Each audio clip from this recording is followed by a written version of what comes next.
Abrir a palavra de Deus em Filipenses. Abra em Filipenses, no capítulo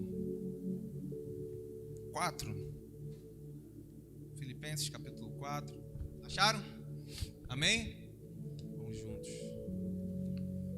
O título da mensagem de hoje é exatamente o que está nessa mensagem, um trecho muito conhecido que diz: alegrai-vos sempre no Senhor. E nem sempre é fácil seguir esse conselho de Paulo quando ele escreve aqui aos Filipenses. Essa carta uma carta muito, se você perceber na escrita de Paulo, muito particular. Um carinho especial com esses irmãos que supria a sua necessidade antes mesmo dele chegar num local. Irmãos envolvidos com a obra. Irmãos que zelavam pela vida, pelo cuidado com Paulo. Tem algumas particularidades aqui. É uma das cartas, sem dúvida nenhuma, mais pessoais de Paulo, o apóstolo. Ele falando tudo na primeira pessoa, no singular. Ele começa a carta não como as outras de costume que ele fala aqui, Paulo, o apóstolo em Cristo Jesus, aquela formalidade. Essa não, ele começa, Paulo e Timóteo, servos em Cristo. Ele já tem uma linguagem diferente porque tem um relacionamento também muito específico com esses irmãos aqui. Essa diferença ela fica clara. E a nota dominante aqui nessa carta é a alegria no Senhor. Eu queria que você guardasse isso, porque ela carrega muitas coisas, mas a nota dominante da carta é quando ele está expressando sobre a alegria no Senhor. É algo para nós levarmos aqui muito em consideração nesse relacionamento com esses irmãos. E também sobre as circunstâncias, que nós estamos em Cristo Jesus, nós enfrentamos, irmãos. Não é porque estamos em Cristo Jesus que não enfrentamos as aflições, a qual o próprio Jesus falou, as aflições desse mundo, amém ou não amém? Então não é por causa disso, dessas circunstâncias que estão ao nosso redor, estão nos circundando, às vezes pegam a gente, mesmo aqueles crentes em Cristo Jesus, não são os fatores que deveriam determinar a sua atitude para com a vida.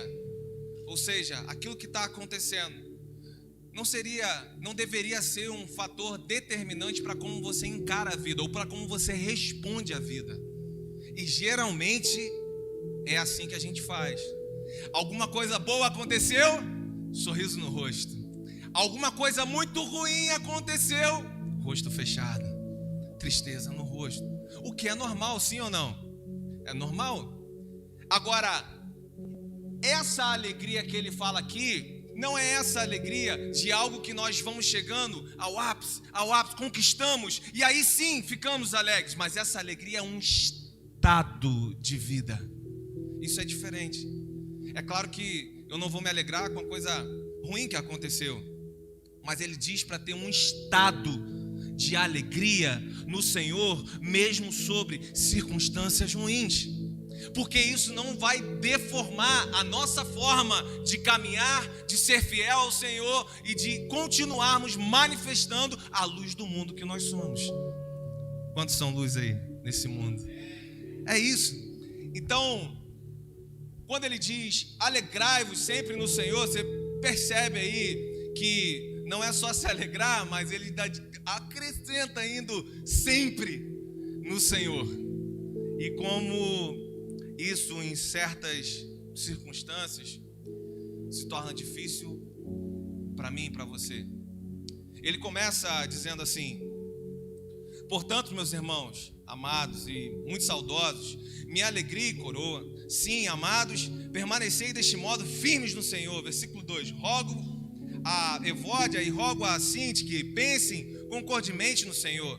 A ti, fiel companheiro de jugo, também peço que auxilies, pois juntas se esforçaram comigo no Evangelho, também com Clemente e com os demais cooperadores meus, cujos nomes se encontram no livro da vida. Versículo 4: alegrai-vos sempre no Senhor. Outra vez vos digo, alegrai-vos, seja a vossa moderação conhecida de todos os homens, perto está o Senhor. Não andeis ansiosos de coisa alguma, em tudo, porém, sejam conhecidos diante de Deus as vossas petições, pela oração, pela súplica, com ações de graça, e a paz de Deus, que excede todo o entendimento, guardará o vosso coração e a vossa mente em Cristo Jesus. Você pode curvar suas cabeças?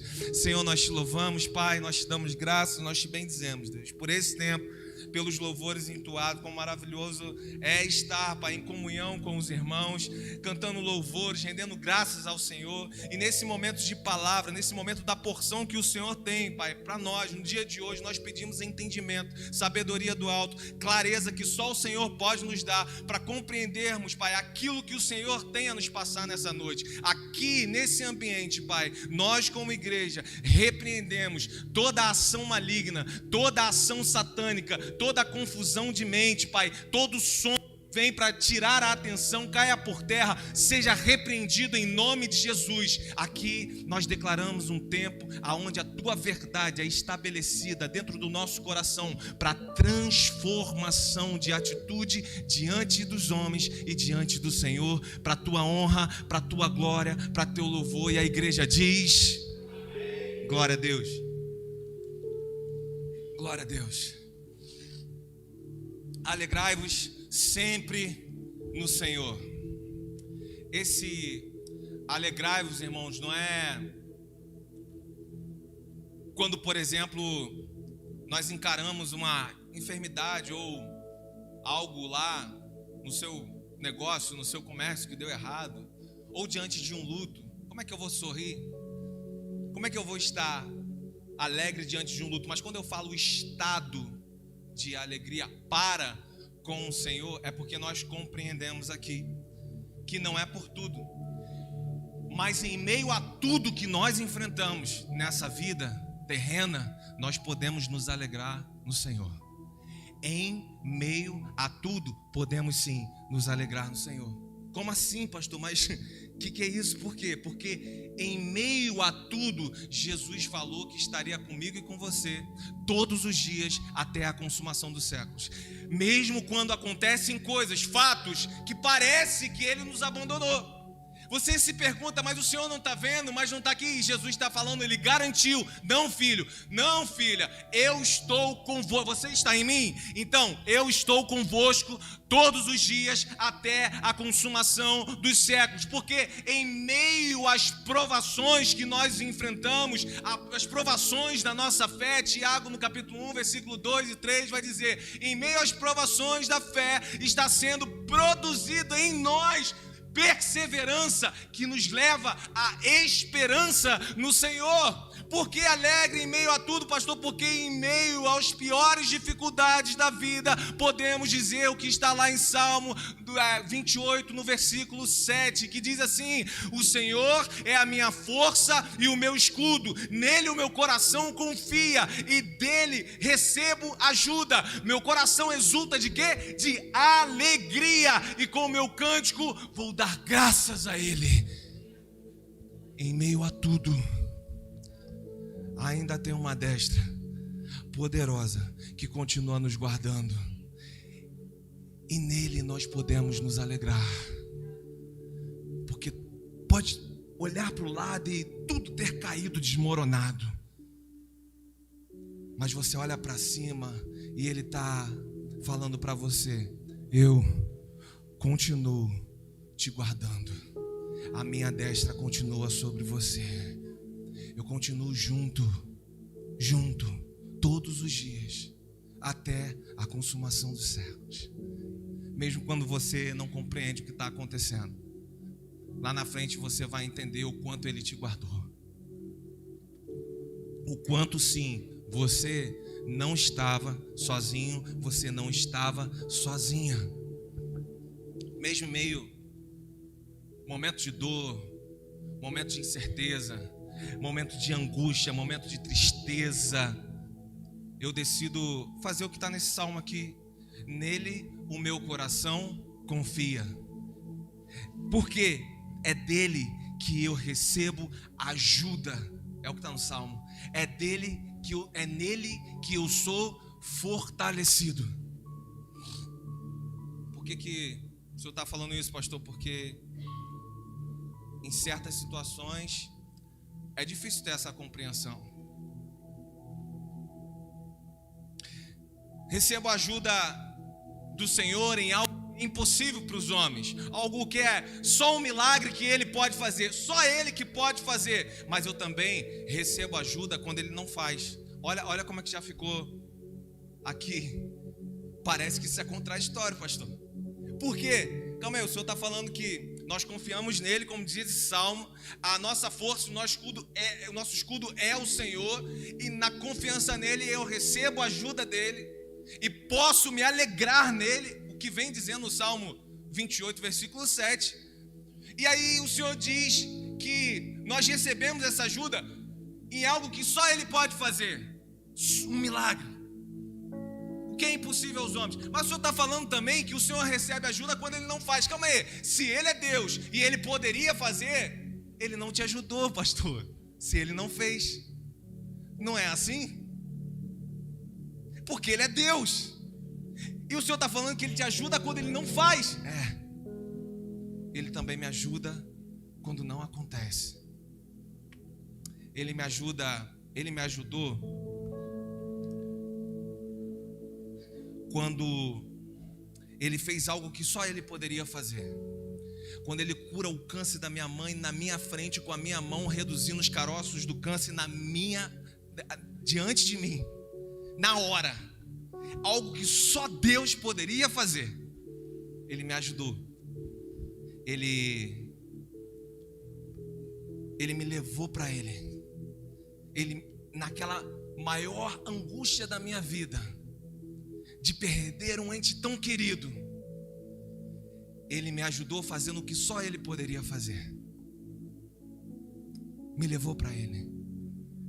Agora, essa cura, ela durou 7 anos.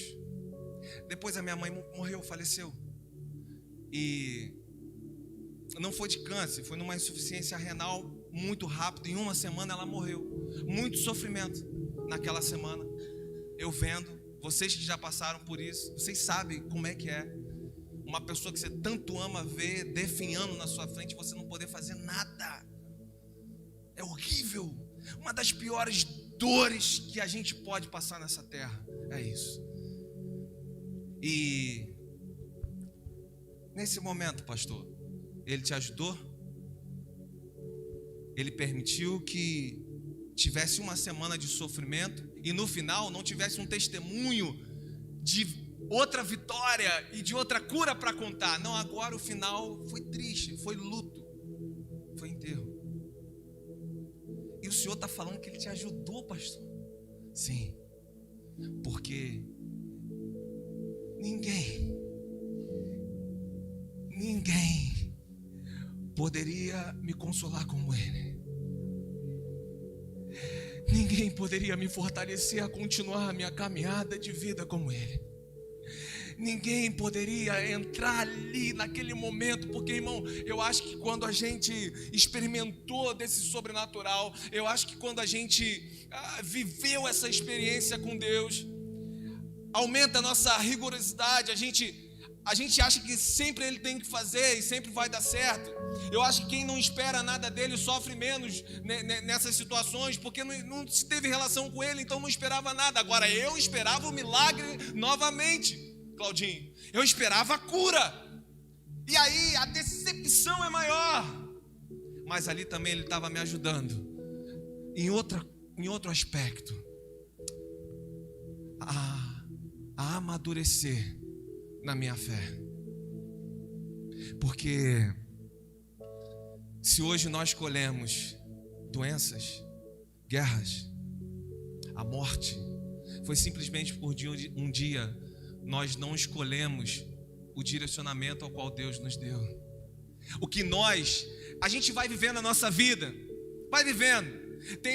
Tem tem gente sendo assassinada ali com bala perdida, tem gente morrendo por falta de atendimento no hospital, algo que era simples de ser tratado, e a gente vai andando, irmão, a gente vai vivendo. Agora, quando acontece na nossa casa, a gente olha para Deus e fala: cadê você, meu irmão?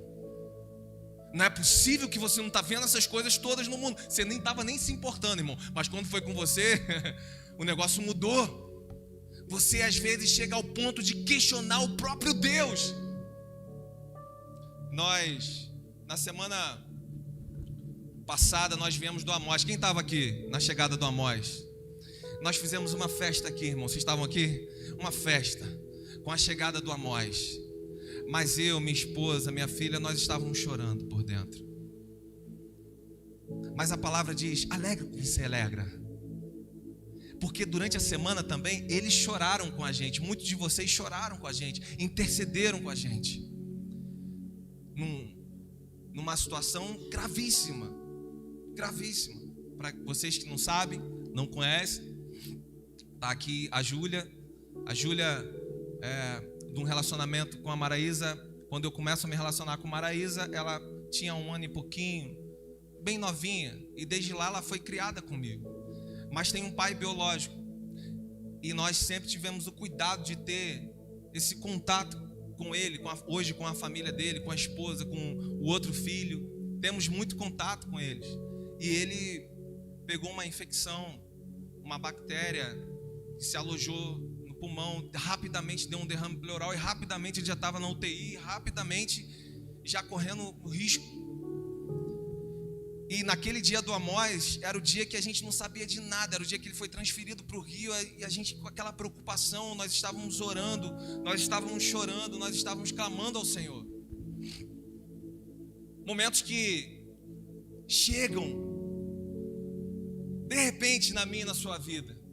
E aí a gente começa a importar. Eu falei isso por quê? Porque aí Júlia veio me falar: papai, ela me chama de papaizinho, posso entregar aqui, Júlia? Papaizinho. 20 anos, mas ela me chama papaizinho. Papaizinho, eu tive uma crise com Deus. Porque eu olho para o meu irmão, o Gui tem quanto? 3 anos? 3 anos, tem 3? Gui? 3 anos, perguntando: cadê papai, cadê papai, cadê papai, papai? Eu tive uma crise. Por quê? Por quê? Por que agora? Por que tão novo? 35 anos. E nós temos isso diante do que a gente enfrenta no nosso dia a dia aí. Essas crises que querem roubar. Eu não digo a alegria, porque nós não vamos estar alegres diante disso, mas o estado de alegria no Senhor, meu e seu. Por quê? Cadê Deus? Eu falei para ela: Deus está onde Ele sempre esteve. Ele sempre esteve querendo o melhor da humanidade. Ele está onde Ele sempre esteve. Quando Ele fez um mundo para essa humanidade viver, Ele fez perfeito. Mas Ele falou: olha, não coma daquele fruto, fica debaixo da minha orientação. E a Bíblia diz que no momento que o homem cai, ali entrou a morte na terra.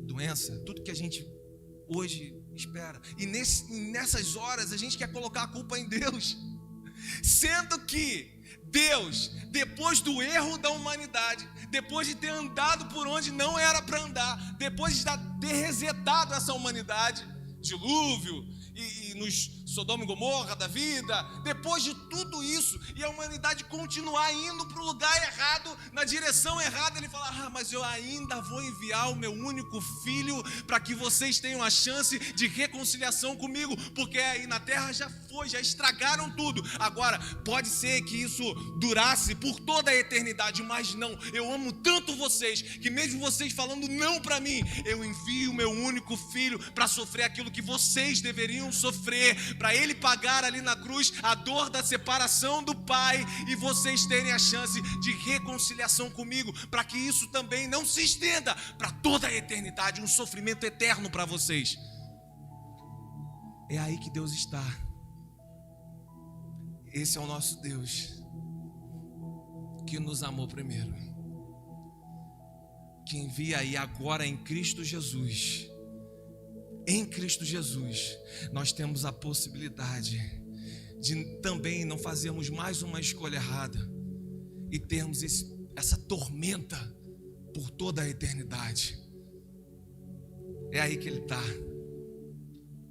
Ele continua nos guardando, Ele continua intercedendo, Ele continua dando direcionamentos, e não é uma contradição, Ele está nos ajudando, mesmo quando tudo vai mal.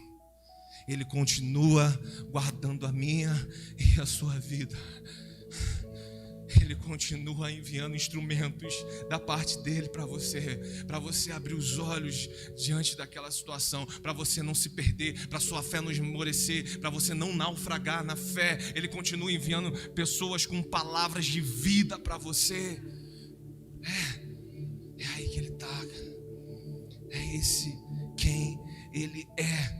No Salmo 121, a partir do versículo 4, vai dizer: aquele que te guarda não dorme, não dormita, não cochila. Ele está à sua direita como uma sombra. Ele está a todo tempo com você. Ele guarda a tua saída e a tua entrada, o cotidiano do seu dia a dia, por onde você vai e por onde você vem. Ele está te guardando e diz no final: desde agora para todo o sempre. Não é por um momento, irmão, é por todo sempre. Ele continua nos guardando. Tem um aleluia de gratidão no seu coração. Aleluia. Ele te ajuda quando só um milagre pode acontecer, mas também é o nosso consolo. E é aquele que nos fortalece quando o milagre não acontece. Diante do luto, diante do choro, diante das angústias, diante das tristezas, diante daquilo que deu errado, diante dos dias maus. Ele é esse que continua fazendo em meio a isso. Ele está dizendo aqui nessa carta: em meio a isso, nós podemos nos alegrar no Senhor. Porque Ele continua sendo o mesmo Deus de ontem, é o Deus de hoje e será o Deus de eternamente. Continua nos guardando. E nisso nós podemos nos alegrar. Amém? Segundo ponto aqui, e muito importante. Cadê o Johnny? Tá aí? Vem aqui, Johnny, rapidinho. Vou fazer algo aqui diferente.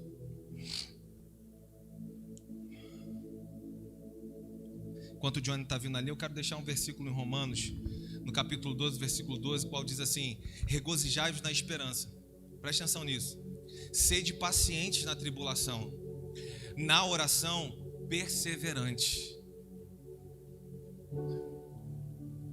Regozijai-vos na esperança. Olha aqui para mim. Pode parecer que a esperança ruiu.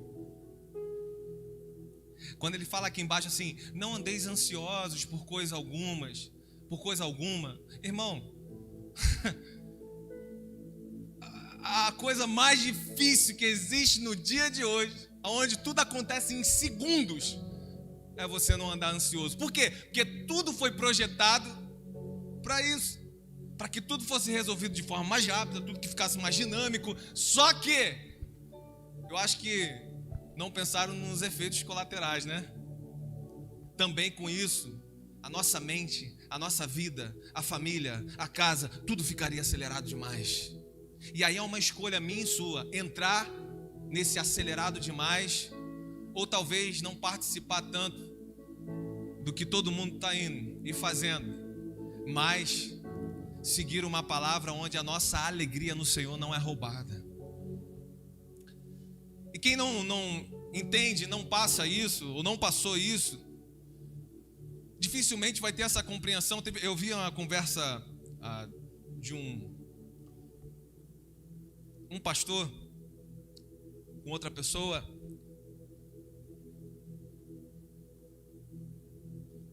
Tá, pode ir.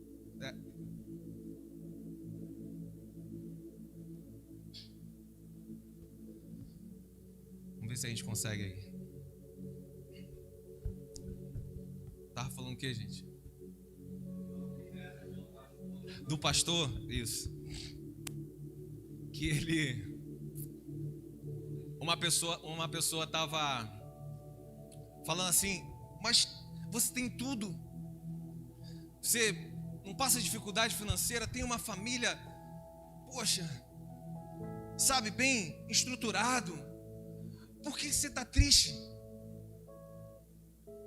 Tem tudo aí à sua disposição.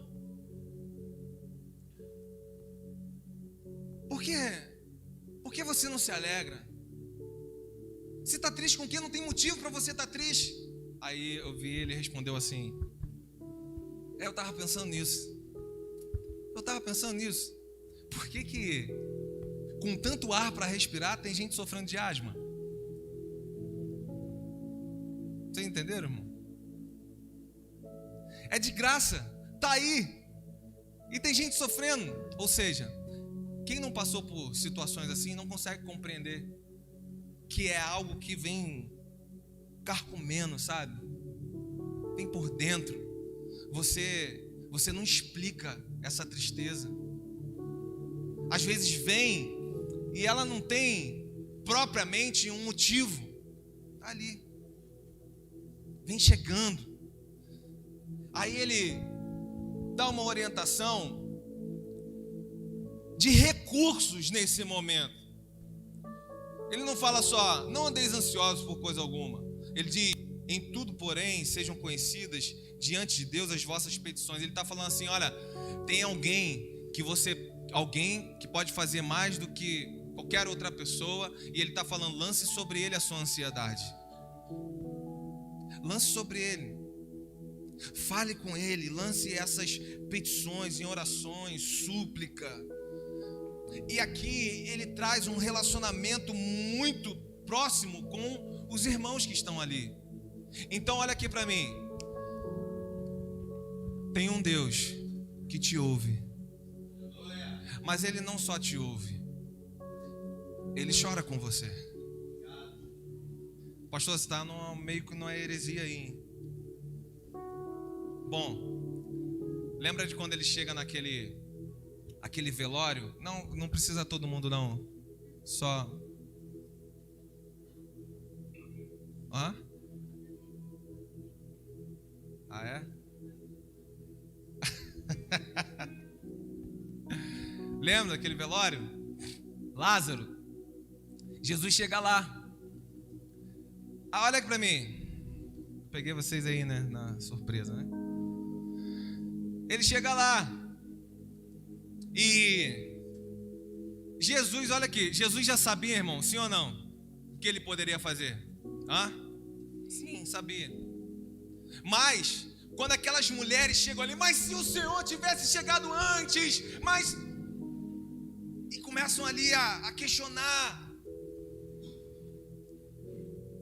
O texto nos diz assim, então Jesus falou para elas se aquietarem, foi lá, orou e ressuscitou Lázaro. Não, o texto diz que primeiro, Jesus, mesmo sabendo o que ia acontecer, primeiro, Jesus chorou com as mulheres. Sabe por quê? Porque ele está atento ao seu clamor. Quando você dobra os joelhos no seu quarto, quando as lágrimas saem dos seus olhos, quando você sabe que não tem mais condições físicas para você está ali se colocando diante daquele que pode, e ele está não só atento, mas chora junto, ou seja, ele está participando nessa dor. É ele que por várias vezes nos levantou ali daquele momento. É ele que, se eu fosse abrir o microfone aqui para testemunho, nós sairíamos daqui semana que vem, irmão, de quantas as vezes você foi pego ali afundando como Pedro naquele mar, e ele te resgata dali novamente, te levanta novamente na sua vida espiritual, no renovo da sua fé, como nós vimos testemunhos aqui na semana passada do pessoal vindo do Amós. Nós vemos ele continuando a fazer. Não é o Amós, irmão, não é o pastor, não é o líder de célula. Tudo isso são instrumentos na mão do Senhor, num cuidado com você. num amor incondicional com a sua vida. Quantos estão comigo aqui? Digam amém. Então, o segundo ponto aqui você vê no capítulo 1, quando você vê no capítulo 1, logo no iniciozinho da carta, no versículo 3 e 4, ele fala assim, olha o que ele diz: dou graças ao meu Deus por tudo que recordo de vós, o carinho que ele tinha com os filipenses, fazendo sempre com alegria súplicas por todos vós em todas as minhas orações. Olha isso. Bem baixinho por enquanto. Perceba isso aqui, irmão. Esse que está falando para a gente se alegrar, esse que está falando no início da carta, dou graças a Deus por tudo, por esses irmãos. Olha, eu estou aqui intercedendo por vocês, sei o quanto vocês me ajudaram, me socorreram, e vocês estão nas minhas orações, como Deus é bom. E lá na frente vai chegar e vai falar: alegrem-se no Senhor. Outra vez vou dizer: alegrai-vos no Senhor. Esse irmão aqui, Paulo, ele está numa prisão.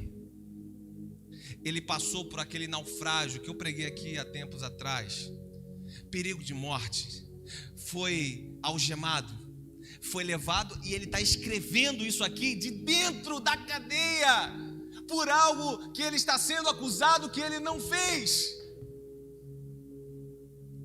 Eu não sei, irmão, se eu falar só de Paulo, parece que fica muito distante para mim e para você, mas então eu quero me colocar e te colocar nessa história. Nós estamos aqui nesse culto e amanhã, e a gente vai para casa, a gente vai se reunir, tem uma cantina gostosa, a gente vai estar ali e tal. E irmão, amanhã quando você acordar, pense aí que você abre o seu telefone, tem um monte de WhatsApp para você, e tem um monte de gente te marcando no Instagram, no Facebook, falando: olha, a Polícia Federal está atrás, a Polícia Federal está atrás de você. Eu ri porque o irmão, a Polícia Federal está atrás de você, e falando que você fez isso, isso e isso, e você fala: meu pastor, você sabe, eu não fiz isso, eu não sou essa pessoa. Eu falei: mas tem muita gente falando, tem um monte de gente, a polícia já deve estar aí na sua casa. Aí a polícia chega lá e te prende por uma coisa que você não fez, irmão, e agora todo mundo já te rotulou como aquele marginal. E você é levado para, isso aqui o pessoal vai descobrir e vai ficar tudo tranquilo. Não, você fica lá, vai ficando na cadeia. Aí eu pergunto para você aqui: se te dessem uma folha e uma caneta, o que você escreveria? O que você iria escrever para a igreja? Quer confessar, Maraísa? Ela já está rindo aí, né? Fala aí. O que você escreve? Você escreveria: dou graças ao Senhor, o Senhor é bom, as suas misericórdias duram para sempre. Olha como é bom, eu estou aqui, estou intercedendo por vocês, eu estou orando por vocês. Sei de Itaboraí, fala com os irmãos lá: pastor, está tudo bem aqui, a gente continua o nosso plano de oração. E vou dizer mais, aí, para o pessoal todo: se alegrem no Senhor, o Senhor é bom. Era isso que você escreveu, irmão? Fala a verdade.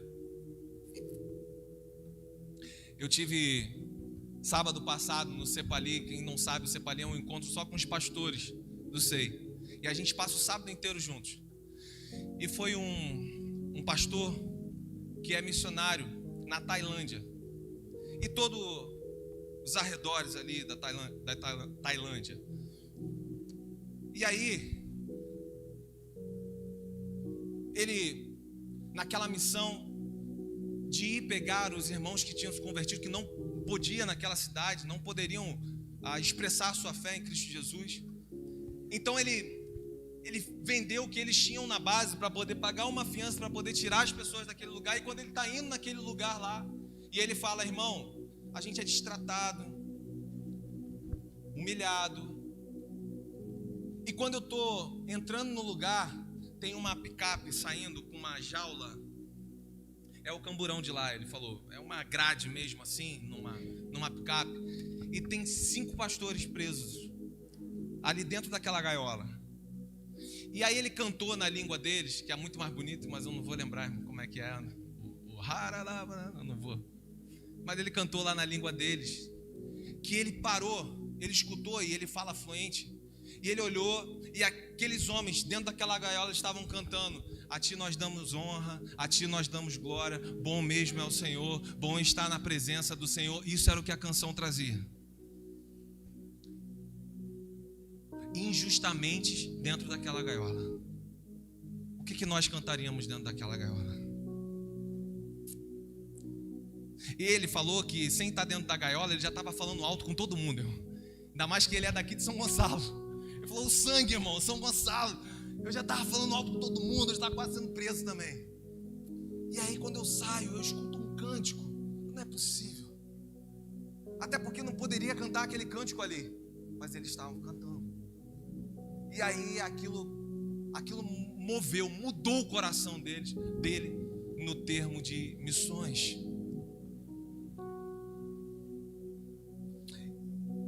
E um dos pontos mais relevantes que ele traz aqui, nesse versículo 3 e 4, e também lá no capítulo 4, no versículo 2 e 3, porque ele começa aqui falando Evódia, Sintique e mais para frente ali, todos os nomes e os demais cooperadores que tem o nome no livro da vida.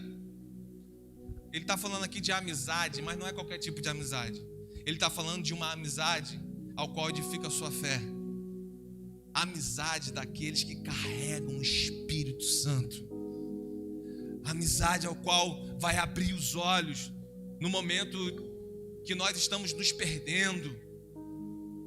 Ele está falando desse tipo de amizade aqui, é isso que ele está relatando, irmão. Mesmo quando as coisas não estão saindo aí como nós queríamos ou como a gente planejou, quando os dias são mais duros, quando os dias são mais difíceis, nós podemos, aliás, nós na orientação de Paulo, nós não só podemos, nós devemos nos alegrar em Deus por aqueles irmãos que Ele tem colocado como instrumento na minha e na sua vida por parte dEle. É isso que Ele está fazendo aqui, nesse momento. Eclesiastes 4, se não me engano, versículo 9 em diante, vai dizer: é melhor dois do que um. Por quê? Porque se um cair, tem outro para te levantar. Amém ou não amém? É melhor. No versículo 10 aqui, no versículo 18, ele vai dizer assim, no versículo 10: alegrei-me sobremaneira no Senhor, porque agora, uma vez mais, renovaste o meu favor, o vosso cuidado, ao qual também tinhas antes, mas vos faltava oportunidade para falar.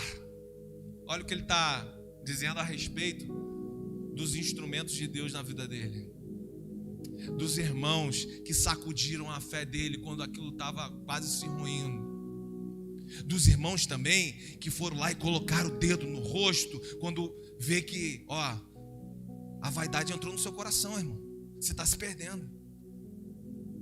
Dos irmãos que estão ali e num momento, com um cântico, com um abraço, eles manifestam tudo que o Senhor tem em amor para nós. Quantos estão me entendendo aqui?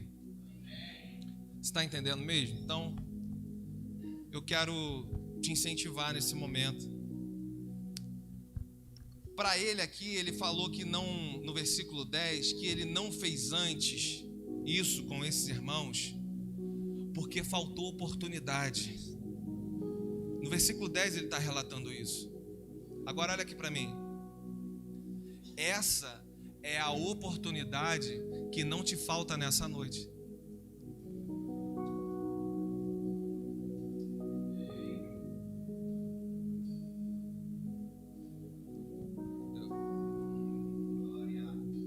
Vou repetir. Paulo queria ter feito isso antes, mas ele falou: olha, tudo isso já estava no meu coração, mas não foi feito porque eu não tive oportunidade. Essa oportunidade é a oportunidade que não falta para você na noite de hoje. Por isso que eu pedi para esses irmãos cantarem um louvor meio aqui de surpresa. Sabe por quê, irmão? Hoje nós vamos quebrar... Cadê o Claudinho? Vamos quebrar protocolo, Claudio. Vamos quebrar protocolo aqui.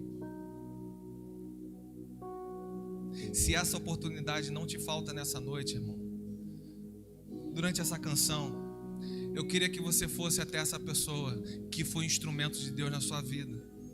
Talvez, eu não sei se isso já aconteceu com você, mas já aconteceu comigo, eu já vi pessoas relatando isso também. Um dia que nós paramos, irmão, uma visita que nós fizemos, uma palavra que nós mandamos, pessoas chegarem assim: pastor, o senhor não sabe, mas aquilo fez a diferença na minha vida. Não foi no meu dia, foi na minha vida, porque dali foi dado um start na minha vida com Jesus. Dali foi dado um start com a minha família, com a minha esposa, com o meu marido. Às vezes nem nós sabemos os instrumentos que nós fomos, mas nessa noite pode ser que a gente saiba. Sabe por quê? Porque nessa noite eu quero convidar você a ficar de pé. Fique de pé. E nessa noite aqui, enquanto nós estamos cantando essa canção, tem pessoas aqui dentro. Olha aqui para mim, não perca o foco não. Baixinho. Não perca o foco não. Olha aqui para mim. Tem pessoas que foram instrumentos. Se você perceber, lá no versículo 17, 18, Paulo vai dar detalhes do que esses irmãos foram para ele no momento de dificuldade. Talvez você nunca deu detalhes do que o irmão que está aí do seu lado é para você ou foi para você num dia tão especial na sua vida. Talvez esse irmão não esteja aqui. Nós vamos ter 5 minutos, irmão. Eu não faço isso, mas eu quero liberar você para pegar o seu celular e para não perder esse ambiente aqui, para você mandar um WhatsApp para essa pessoa, se ela não estiver aqui nesse ambiente.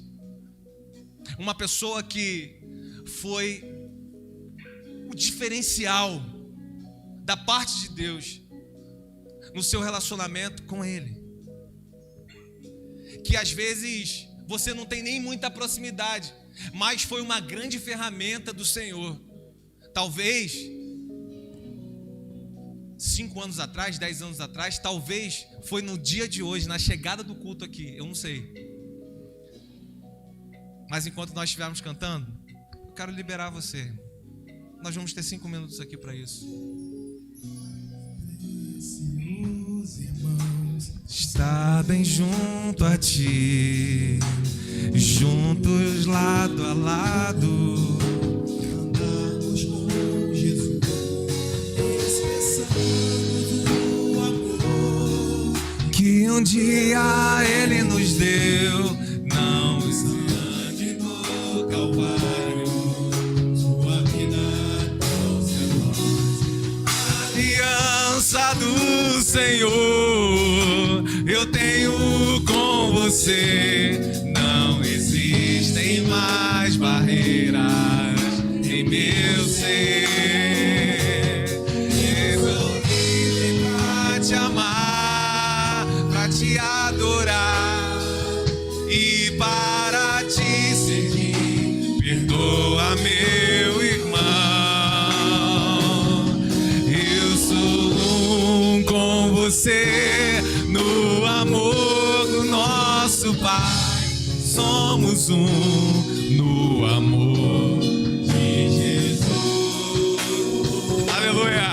Eu sou um com você no amor do nosso Pai.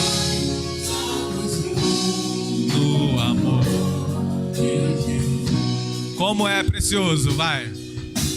Como é precioso estar junto a ti, juntos lado a lado, andarmos com Jesus, expressando o amor que um dia Ele nos deu.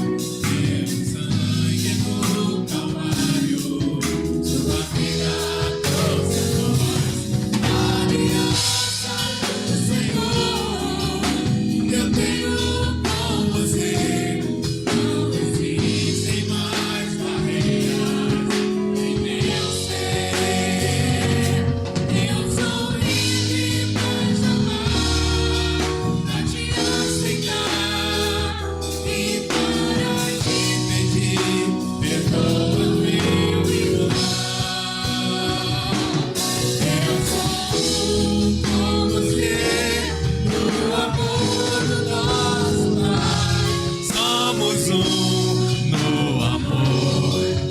Jesus,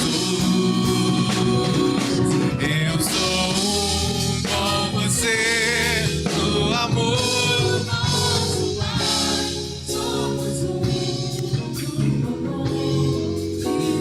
Eu sou um com você, diz.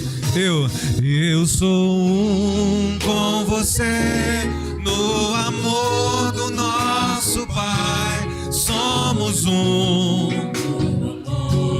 de Jesus. Eu sou um com você no amor do nosso Pai.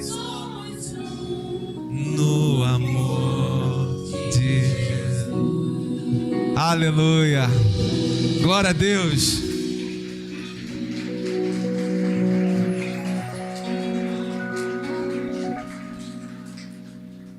Por que eu fiz isso aqui, irmão? É porque às vezes,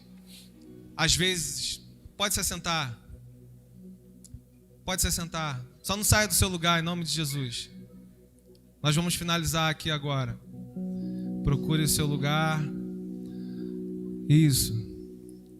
Por que eu fiz isso, irmão? Porque às vezes nós ouvimos a palavra,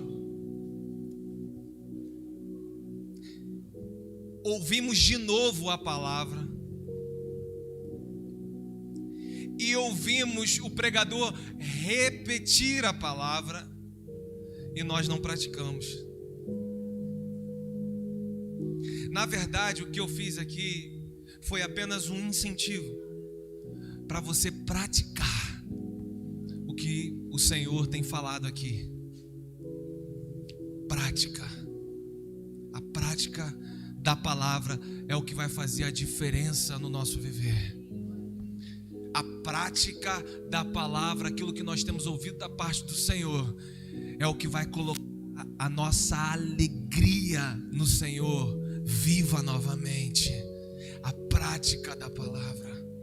E eu quero encerrar com você um terceiro ponto, versículo 9, que ele diz assim: o que também aprendeste e recebeste e ouvistes e vistes em mim, isso praticai, e o Deus da paz será convosco.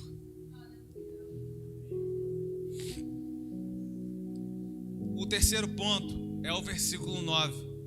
Se no momento Paulo está falando da importância no relacionamento desses irmãos, dos irmãos para com ele, agora ele está falando para mim e para você e trazendo uma outra clareza aqui. Ele está falando: Jefferson, é preciso assumir essa condição em você, de você ser um instrumento de Deus na vida de alguém, de você ser referência de Deus na vida de alguém. Porque o que ele vem dizendo é: o que vocês aprenderam, olha isso, irmão, e recebeste, e ouviste, e viste. Alguém que não está só falando, irmão, é alguém que está vivendo, é alguém que pratica. Isso façam também. Então, se num primeiro momento eu aqueci o seu coração, irmão, para você ser grato a essa pessoa que naquele dia se colocou um instrumento de Deus na sua vida, se colocou como um instrumento de Deus para a sua vida. Num segundo ponto, eu estou aquecendo o seu coração aqui de você aceitar a condição de que você é um instrumento de Deus na vida de alguém. Você. Ah, mas eu já fiz muito, tantos anos. E aí, irmão? Isso aqui não é plano de carreira. Isso é evangelho que transforma. E isso é cotidiano. Cada dia mais aprofundado, cada dia mais luz do mundo, cada dia mais sal da terra, cada dia mais capacitado pela graça que te salvou e que continua te condicionando a lugares altos ao qual o Senhor escolheu para você. E melhores do que o que nós, geralmente, nós escolhemos. Então, terceiro ponto, assumirmos essa condição. Gálatas 2, no versículo 20, diz: fui crucificado com Cristo, assim já não sou eu quem vive, mas Cristo vive em mim. a vida que agora vivo no corpo, vivo pela fé no Filho de Deus, que me amou e se entregou por mim. No terceiro ponto, eu quero afirmar para você: pastor, mas eu não canto, eu não prego, eu não toco. Quem falou que isso aqui que é o serviço, só isso é o serviço, irmão? E só isso que é um chamado, só isso que é um ministério, só isso que... Irmãos, você precisa simplesmente praticar aquilo que você tem ouvido da parte de Deus. E eu quero renovar a convicção dentro de você de que você é um grande instrumento do Senhor para essa geração. Você é um grande instrumento do Senhor na sua casa, como pai, como mãe, como filha. Você é um grande instrumento do Senhor lá no seu trabalho, lá onde você está. Você é um grande instrumento do Senhor para aqueles que estão na rua e nem te conhecem, mas quando vem em você, vem uma carta viva, vem ali resplandecer a glória de Jesus. Você continua sendo um grande instrumento de Deus. Mas as decepções chegaram, pastor. Me quebraram. Tiraram a alegria. Eu lembro de uma oração do rei Davi fazendo, ao qual ele diz: me limpa, Senhor. Restaura em mim a alegria da salvação. Você tem a oportunidade de fazer essa oração nessa noite. Você pode se colocar de pé para nós encerrarmos esse momento? Se coloque de pé. Não fale com quem está do seu lado.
Amém.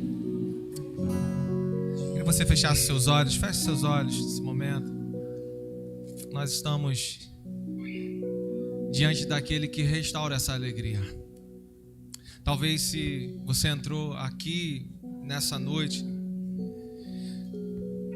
e se diante de circunstâncias você colocou não só a alegria que é circunstancial, mas colocou em xeque a alegria no Senhor, Ele é aquele que pode restaurar essa alegria nele. Ele é aquele que pode te fazer entender, compreender essa circunstância. Ele é aquele que continua operando. Ele é aquele que continua fazendo. É aquele que nos levanta quando nós confundimos. Quando nós confundimos diante daquilo que as possibilidades querem nos mostrar ao contrário. E é fato que em situações assim, às vezes nós nos perdemos, irmãos. Como eu falei aqui, como eu relatei, eu falei de mim mesmo. Isso é um fato. Mas mesmo quando nós nos perdemos em situações assim, se ele não vai lá no seu quarto em secreto, ele sempre coloca uma dessas ferramentas que nós falamos, para dizer o quanto que ele continua sendo Deus na nossa vida, o quanto que ele continua a nos guardar. Vem aqui, Júlia, rapidinho, vem aqui você, rapidinho, vem aqui, rapidinho, pode tocar.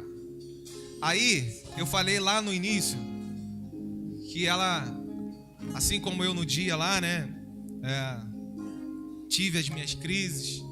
Quando a gente vai no nosso extremo, daquilo que nós podemos suportar. Na segunda carta aos Coríntios, capítulo 1, versículo 8, Paulo fala: olha, passamos por uma situação lá na Ásia, ao qual foi maior do que nós podíamos suportar. Pensei que dali nós não sairíamos vivos. Até Paulo, o apóstolo, ele fala assim: chegamos a desesperançar da vida. Sabe o que é isso, irmão? É você não ter mais esperança na própria vida, no teu amanhã. Como nós subimos às vezes essas escadas aqui, perdemos a esperança de que podemos sim restabelecer a nossa vida financeira, podemos sim restabelecer a nossa aliança de casamento, podemos sim restabelecer a nossa vida espiritual, a nossa fé. Podemos sim restabelecer situações a qual nós erramos, mas que nós podemos nos arrepender. E pode ser novo, tudo novo em Cristo Jesus no amanhã. Chegamos assim, aí nessa crise. Cadê Deus? Agora, justamente agora, irmão, passa uma semana. E hoje, aliás, ontem, nós tivemos a alegria de que ele saiu do UTI, que ele já está num quarto, algo que foi muito grave e que ainda, irmão, ninguém sabe o que foi, uma doença rara, que ainda estão pesquisando, mas que já está num quarto e que gravou um vídeo pra gente, dizendo já mais forte, falando melhor. O Deus que nós podemos confiar, que continua a nos ajudar. Não é porque ele saiu daquela UTI, mas por todos os argumentos que nós falamos aqui, que a Bíblia nos traz.